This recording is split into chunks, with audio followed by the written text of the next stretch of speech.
افزایش تولیدات گوشت مرغ در سال گذشته باعث گران شدن نرخ تخم آن در تاجیکستان گشته است. مسئولان کمیته امنیت غذایی گفتند شماره زیادی مرغ‌هایی که از 2 سال بیشتر تخم کردند برای گوشت کشته شدند و این عامل به نرخ تخم تاثیر گذاشت. ماه سپتامبر و اکتبر بنابر سببی که کشتاری مجبوری بگیم بسیار زیاد شد، همین سبب نرخ تخم و کارخانه‌ای که با سمت تخمی نگرانده شده بودند و سمت مرغ‌های تخمی همین قطعی کشتاری مجبوری بسیار شد و همین خاطر نرخ کم شد. در پی افزایش بی‌سابقه نرخ تخم مرغ، تاجران دلیل می‌آوردند که کارخانه‌های مرغ‌پروری تلفات زیادی مرغ‌ها را سبب گرانشوی تخم می‌نامند.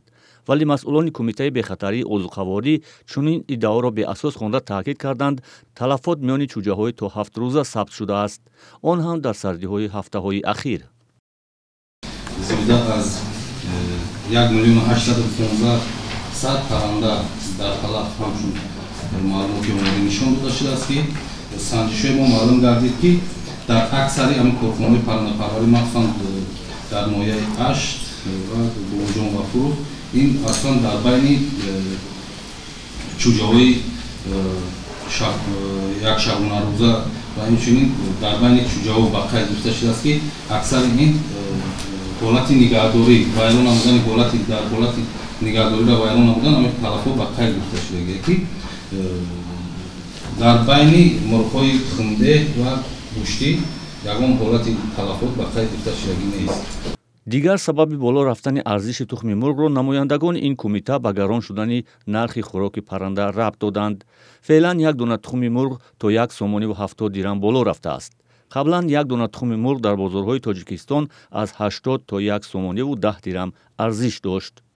آخه چم تخه گرفتن گوش گیریم و خوبتر است. تخه کم قیمت میخه. 15 تا میگیرم، 10 تا میگیرم خیلی. در کورشید خیلی مقصد میگیریم.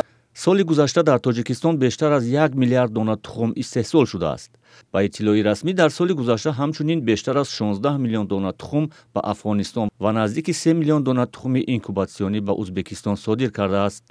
در تاجیکستان 215 کارخانه پرورش پرنده فعال است که از آن 102 کارخانه به استحصال تخم غذایی مشغول است.